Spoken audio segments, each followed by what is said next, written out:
Today we're going to talk a bit about open scholarship and open publishing. Maha, I'll let you introduce yourself to our Emerge community. I'm an associate professor of practice at the Center for Learning and Teaching at the American University in Cairo in Egypt. That's basically a faculty development role, so I help faculty with their teaching. A lot of it has to do with e-learning, but a lot of it is just with their pedagogy or with assessment or helping them do research about their teaching. And I've been doing this for 13 years almost now. I'm also the co-director of something called Virtually Connecting, which enables people who cannot go to conferences to connect with speakers at conferences and have conversations with them. I founded that a little bit over a year ago. I'm also heavily involved with the journal Hybrid Pedagogy, which writes about a critical approach to digital and digital pedagogy and online learning and things like that. And I'm also the co-facilitator of edcontexts.org, which is a website for educators from all over the world to share their own context and their own perspectives, so that sort of a counter to the very Western US discourse that we hear all the time. I'm also very active on Twitter, and I write a lot. And a lot of my writing is open to the public in different ways and forms. And so we're going to talk a little bit more about that, I know. Great. I know you jokingly said you live half your life on Google Hangouts. I do. That's the virtually connecting part. I thought I'd ask you how you make sense of the difference between open scholarship and open publishing, and if you can give some examples about from your own personal journey. Okay, so I mean, open publishing I think is a subset of open scholarship. So if we took open scholarship as a whole, and I also had a recent presentation in the UK at the OER 16 conference where we said, how can you think of yourself as an open educational resource? So that's like the very, very extreme end of open scholarship. So open scholarship in general, yeah. So open publishing is when you write your research or your scholarship and you publish it in such a way that other people can find it openly for free. Now, beyond free, there are other options for allowing people to remix and reuse and things like that. But generally, people, at the very least, mean that it's accessible for free to others. And that's a very important thing for me because as a scholar from a developing country, I want to make sure that others in my own country can access my research. But also, it's just generally easier for everyone in the world to access your scholarship, right? And I think, for me, it's an ethical thing. I do a lot of research about open education as well, so it makes no sense to research something like MOOCs and then put it in a closed access journal. I could write it in a book because books are different, but I think for journals, it doesn't really cost them more to do it free online, and so I try to find open access options. But the rest of open scholarship is more than that. It's, yes, publishing my incomplete thoughts on my blog, interacting with other scholars on Twitter, and openness not just in the sense of sharing and broadcasting what I have, which I do a lot of too, but also in terms of accepting other people's comments and responses to what you're doing. So, for example, when you write something on your blog, there are options for people to comment on it. And if you're still thinking through it, it's not really necessarily that you've come up with something that's peer review quality. And you can get a lot of critique for that, and you're making yourself a little bit vulnerable. And I didn't start blogging until I finished my PhD, but I respect a lot of people who start earlier than that. And when you know you're not necessarily confident in what you're doing, but you're getting a lot of help by other people who are a little bit more senior than you, have more experience, or even peers who are just thinking with you. And I find that very helpful to my research, and it helps me connect with other people. And then there are communities like the Hybrid Pedagogy community. Hybrid Pedagogy is a journal, and Digital Pedagogy Lab is their learning side of that journal, where they do online learning events. Some of them are free and some of them are not. But there's a lot of their practices open. It's on the internet, and you'll find a lot of what they're doing on Twitter and on their website for free and for people to use. I'll talk a little bit, if you want me to just go on into this, I'll talk about how I approach open access publishing specifically, because I know this is something a lot of people will be interested in. So there's I think 3 different layers to how you can get something published open access. So one way is to find a journal that is already open access, that already publishes things open access. It's not like a special thing to do your article open access, but all of them are open access. And in the field of educational technology and e-learning, and I'm lucky about this, that a lot of these journals do that for you for free. They don't ask you to pay a fee to publish it open access. That's just the way they are. So in our field, these are journals like IRR ODL, they're like Hybrid Pedagogy, there's like the Online Learning Consortium have a journal, and it merged with the one that Merlot had. So you've got several journals that are already like that.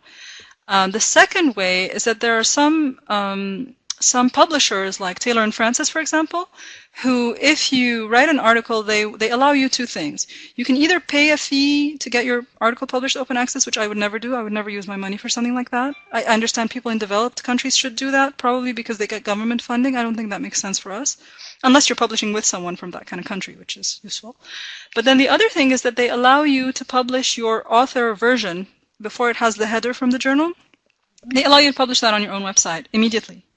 And so that's openly available to anyone. And then after a certain embargo period, which I think for Taylor and Francis journals is 18 months, but it could be different for different journals and publishers. After 18 months, you can publish it on your institutional repository or on somewhere like Academia or ResearchGate. And those are very much easier to find. And Google Scholar in general finds all of this stuff. Once it's up there and you start sharing it on Twitter or Facebook or wherever, it starts getting found by other people. And then the third thing to keep in mind is that some publishers, again like Taylor and Francis, and I just know this because I published with them a few times, is that sometimes they have a waiver for people from developing countries on these other access fees. So either a waiver or a very, very big discount. For Egypt, we get a discount, and I'm not going to even pay that very big discount, but in some countries it's actually free. So you need to check for your own country if that journal will allow you to publish it open access. If it's free, then you have nothing to lose, right? You can just reach more people more easily if you go ahead with that. Yeah, thanks, Tom, for all those tips. Wow, it's great. And I know you're going to be telling us a lot more about those in the Emerge Africa seminar. I just thought I'd also ask you about, because what you're raising is this issue of community. It's not something that, you're not doing things alone. And the importance of, you spoke about your blog and getting comments and sort of crowdsourcing ideas and kind of testing the waters before you put something out there, which I think is quite useful. Mm.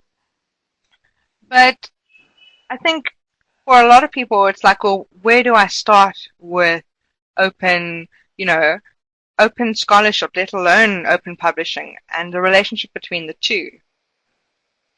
So how should we see, say, publishing in an open access journal and then open sort of practices like using social media?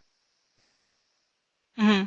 So I think what helps a lot with this is just to follow other people and read their work first and see what they're doing, how they're doing it, and learn from watching them.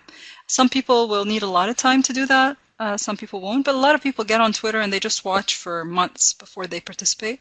You get a lot more out of it once you start participating and building community, but you can still get a lot of it by just watching, and then you learn from seeing what other people do.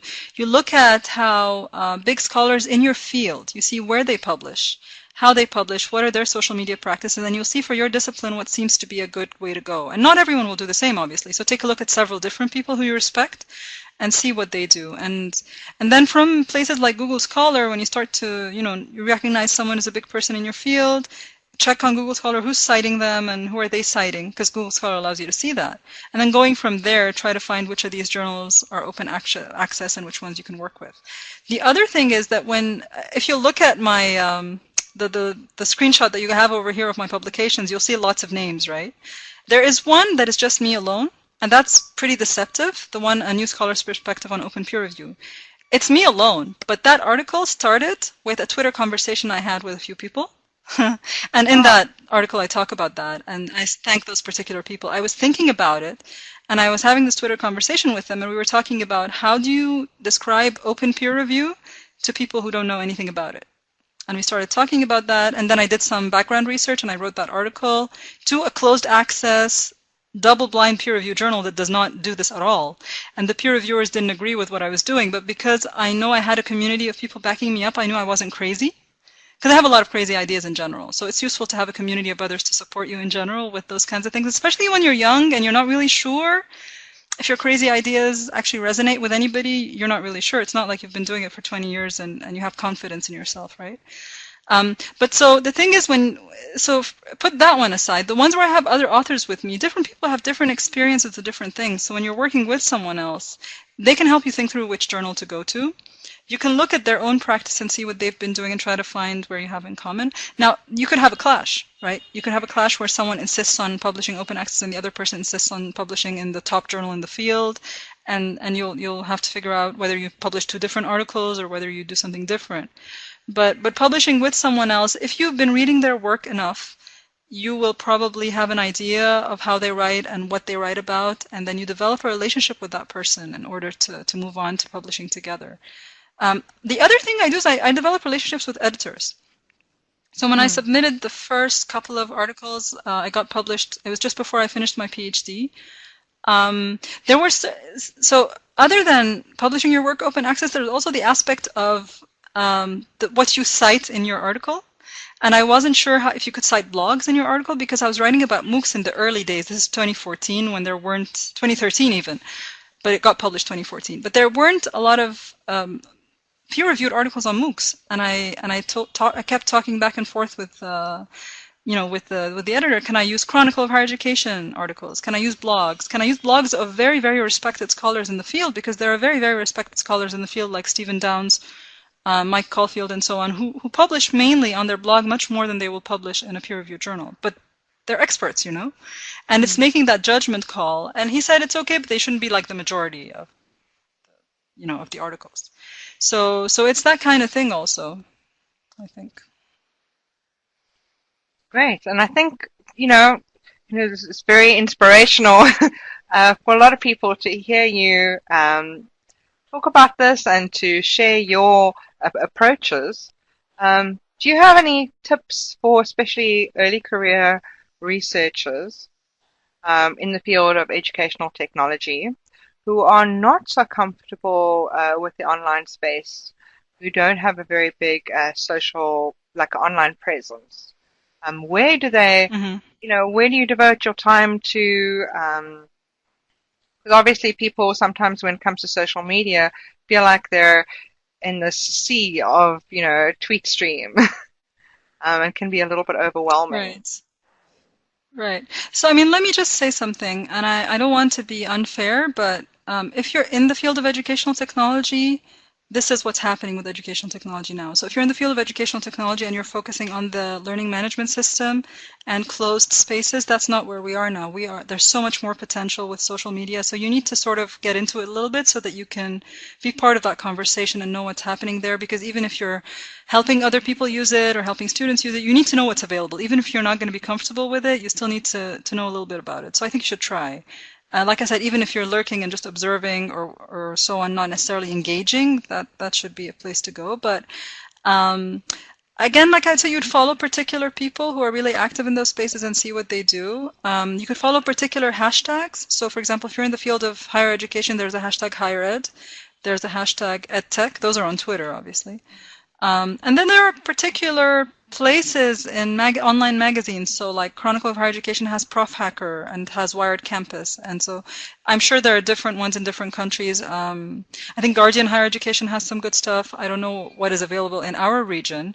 For Arab countries, I write for and read Al-Fanor, which is a higher education magazine for the Arab world. And the great thing about Al-Fanor, and this is something else about openness, is that it automatically translates the articles to Arabic.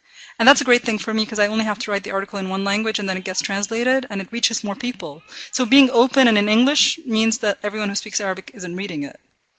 And so that's just another angle. And if you're not comfortable writing for your blog and just publishing yourself directly, what you could try is to publish with a place like Al-Fanor or Chronicle of Higher Education or places like that, but not necessarily the very high-end ones, because I couldn't get myself published on the Chronicle for a very long time until I became a Prof Hacker blogger later.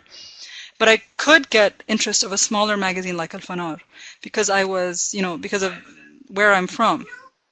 And that was a smaller niche and a smaller pool of people who would apply. And the good thing about that kind of thing is that you get some editorial input.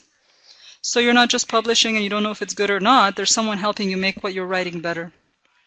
And that's important. That helps a lot. That gives you confidence to their own later.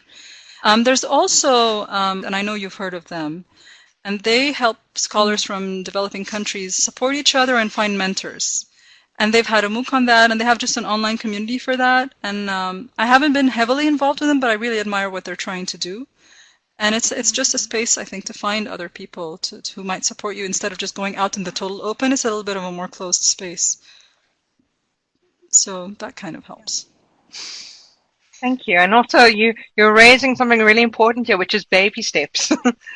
You know, that and I'm sure it doesn't happen for you overnight. So this open scholarship journey of yours, could you tell us just how many years, have you been at it?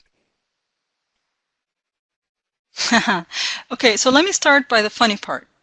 I did my master's online starting in 2003, and I learned about blogs that year. I gave workshops on blogs, and I didn't have my own blog until 2013. That's 10 years. And this was after I finished my PhD. And so it took me 10 years to figure out that this was something I wanted to do. And then once I did it, I embraced it, but it was like kind of late, right? I had a Twitter account in 2008 when Twitter first came out. I didn't start using Twitter until 2013, near the end of my PhD. So it takes a while, right? And I wasn't like observing Twitter all that time. I was actually just not using it at all. I had no idea what it was about. I was on Facebook, but that's different because you use Facebook usually for social reasons, and I use Twitter just for professional purposes. I don't follow anything local or any politics or things like that. So it takes a while. I think what made me use Twitter more is that I discovered I was finishing my PhD and I was on maternity leave with my daughter at home, and I didn't have access to other scholars, and it was the only way I could reach other scholars. And I could interact and get help from other PhD students who were at the same stage of their PhD in the UK. And so that helped a lot. And then after that, I got involved with the digital pedagogy community. And this was, again, the thing about Twitter is that really high-profile people who are on Twitter will respond to anybody, pretty much, most of them. And that's not something like I remember I was trying to write a book as soon as I finished my PhD with contributors. And almost everyone I emailed were like, they responded. But they said, I'm sorry, I'm not going to do anything. But the people I build relationships with on Twitter now invite me to be in their books or in their MOOCs, or you know what I mean? So the kinds of people on Twitter are generally more open to welcoming someone new in, and they're actually interested in people who are different from them as well, because there's so many people from the US and UK there, but if you're from somewhere else, they'll be interested to hear what you have to say. And you should milk that, to be honest. And I say this all the time. If you're going to be seen as exotic and different, use it until people start listening to you and you have a voice, and then people will start listening to you as yourself. But you can get their attention just by being different, and that's okay. For blogging, I think what I did before I started blogging was, like I said, publish in places where someone would edit my work until I sort of got a feel of what kind of language to use in a blog. So you don't want to use academic language on your blog because that's like intimidating and you're not reaching anyone. And thinking about your blog's audience, right?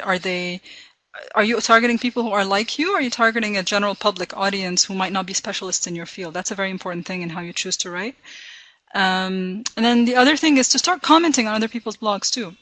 So it's not blogging, you don't start blogging right away, you can start commenting, and that's even a kind of engagement before you have your own. And there's some people who actually comment on a lot of blogs but don't blog a lot themselves, and that's fine.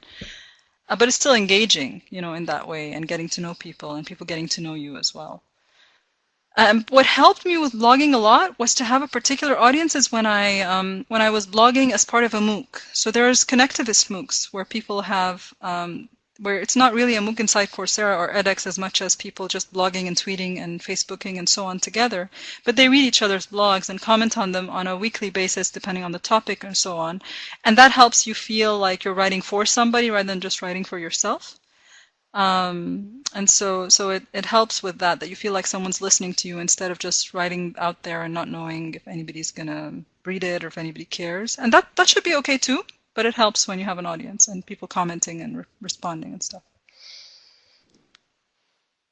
Great. And I see what you're bringing up, Chair, is that blogging has actually played a big role for you in this open, in your own open scholarship journey. And also acknowledging the different levels of participation. So you don't have to be a very active blogger. It's also about commenting on other people's blogs. So yeah, very useful starting tips for a lot of us. Um, Mm. do you think there are any like particular challenges in sort of developing countries or, global south, whichever wording you prefer, um, that, because of particular, well, challenges, we need to leverage this kind of thing more? Mhm.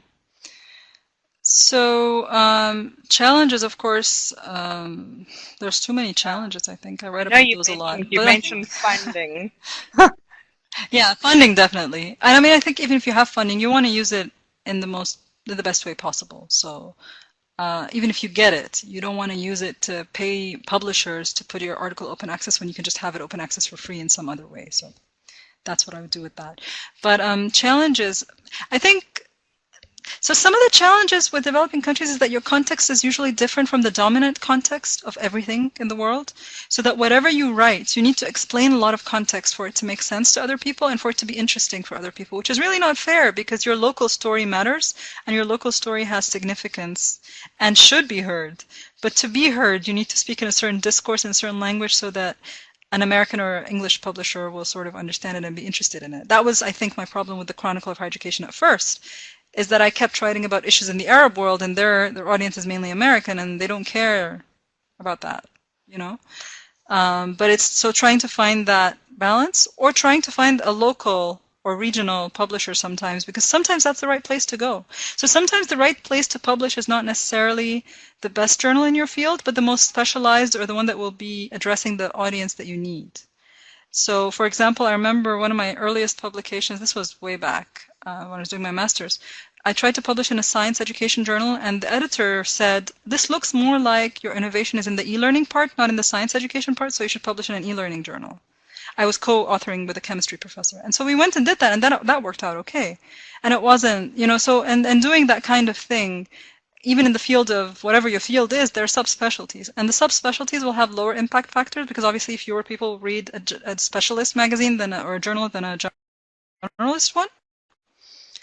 But maybe your topic is specific that a general audience won't understand, and that's okay. So other challenges, I think, include maybe access to scholars who are very successful at publishing in your field. So in my institution, I don't have a lot of access to people who publish in my field so that I can sort of look up to them and find out what to do. I can't get advice that way. But what I do is that through my online social networks, through Twitter, through so on, I do know a lot of people who are successful in the field, who are published. So at the beginning when I met them, oh my God, I'm talking to this person whom I've been reading for like 2 years now, and I'm actually having a conversation with them. And you can get help that way. And I think Author Aid is also one of those places where you might be able to find people like that. And of course, there are, in some countries, and I don't know if these are African countries or all over the world, but some countries have limited access to things like YouTube or, all sorts of things that prevent you from seeing everything.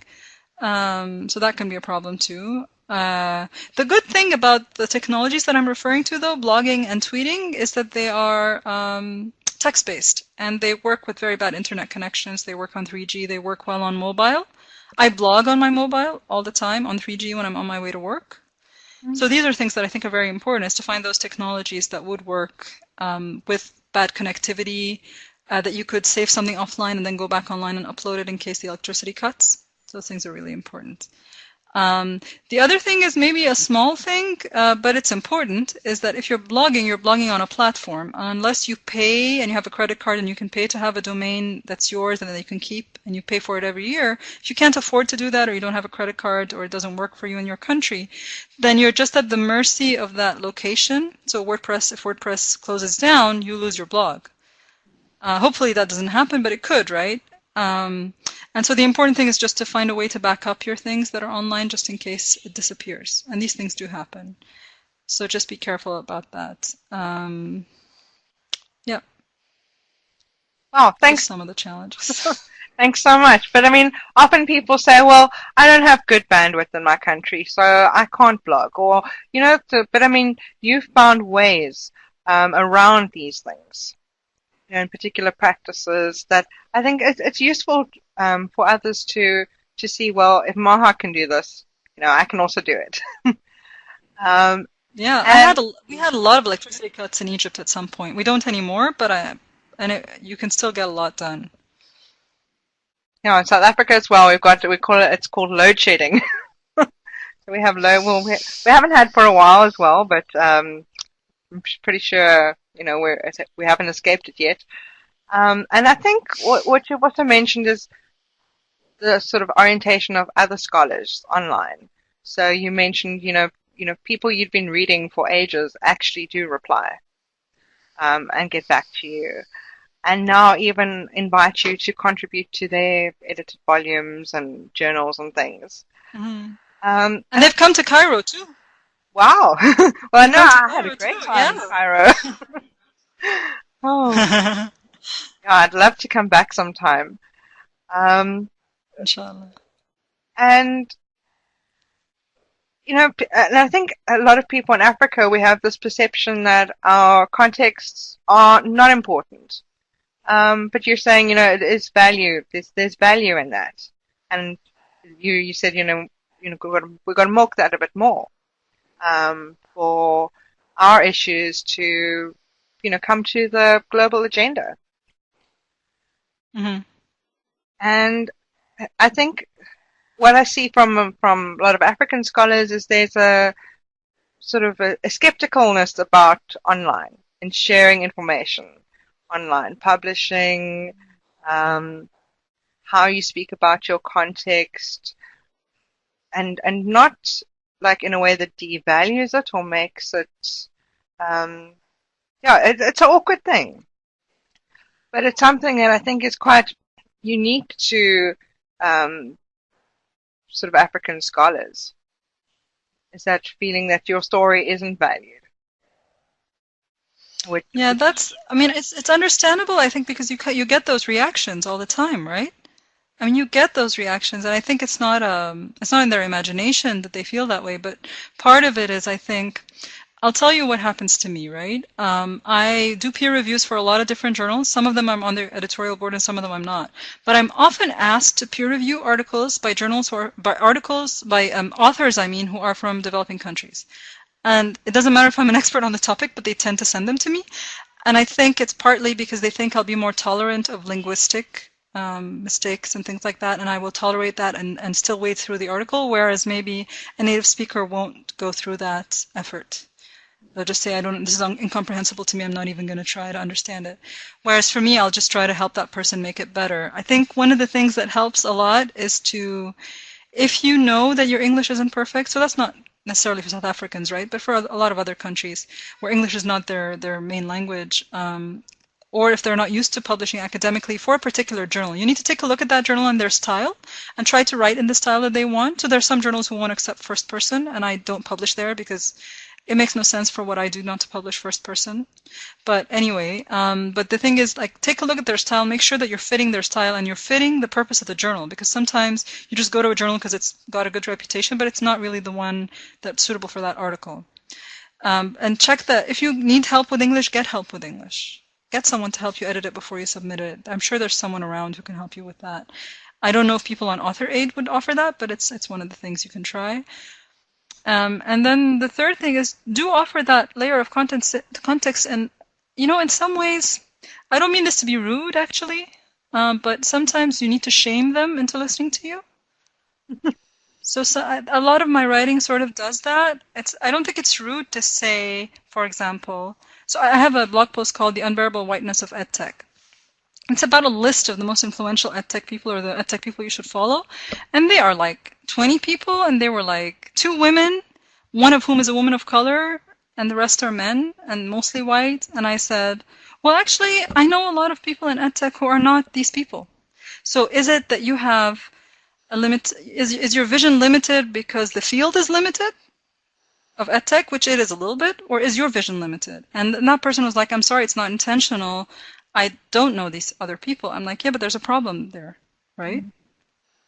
Mm-hmm. And so some people are very intentional about amplifying marginalized voices. And when you find these people, so people like Hybrid Pedagogy are intentional about that. They just had an event, a Digital Pedagogy Lab Institute in University of Mary Washington. They had at least most of the keynote speakers were women. One of the keynote speakers was African-American woman who's very influential in the field, Tracy McMillan Cotton, for example. And they made an effort to bring in Paul Prinsloo from South Africa as a fellow, so they paid for his trip, and that's much more expensive than getting someone from the US, for example, right? So making that effort to bring someone in if they're interested. They came here to Cairo to do one Digital Pedagogy Lab Institute over here. They agreed to do that because they wanted to be able to spread that over here so that there would be more people in that community who were not American, right?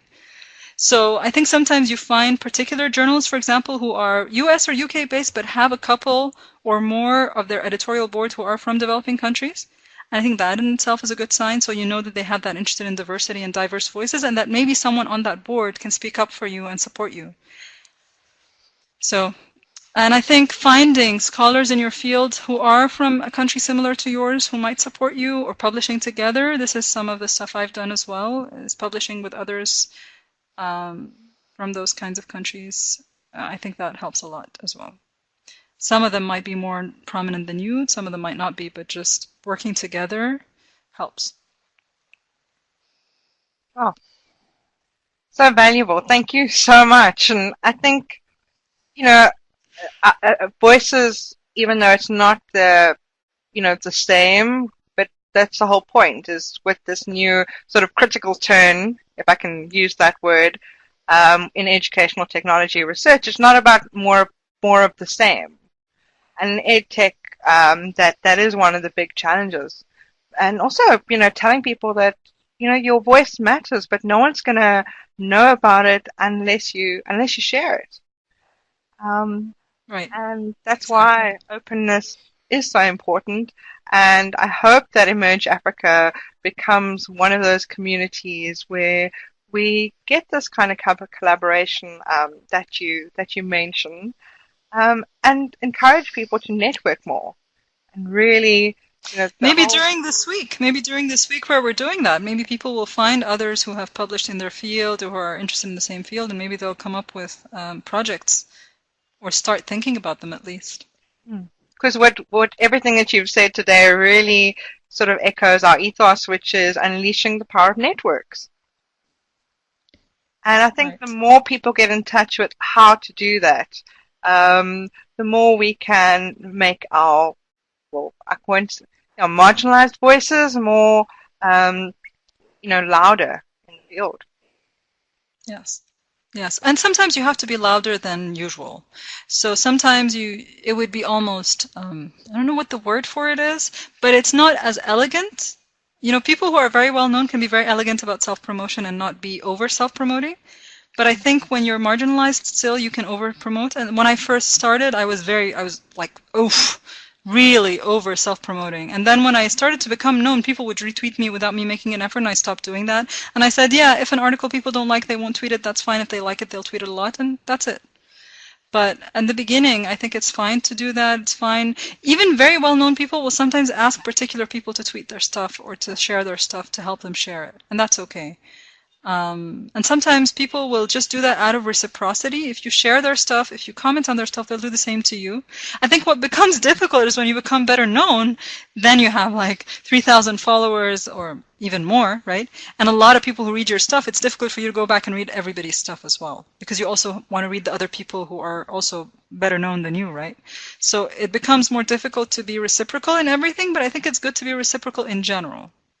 Right? So you don't have to reciprocate one by one to each person, but to generally give back and not just take, you know, listen and not just broadcast. And it makes you a better scholar, I think, overall. Yeah, and you also mentioned something here that's really important, not just consuming, but also going out there and creating. And maybe that's something we need to do a lot more as African scholars. In general, beyond scholarship, right? We need to be more productive in general, I think. Oh, well, thanks so much. And we look forward to your seminar on open publishing. Thank you, Nicola. Thank you for starting this, and I'm really looking forward to working with Laura and meeting everybody who's going to be in the seminar.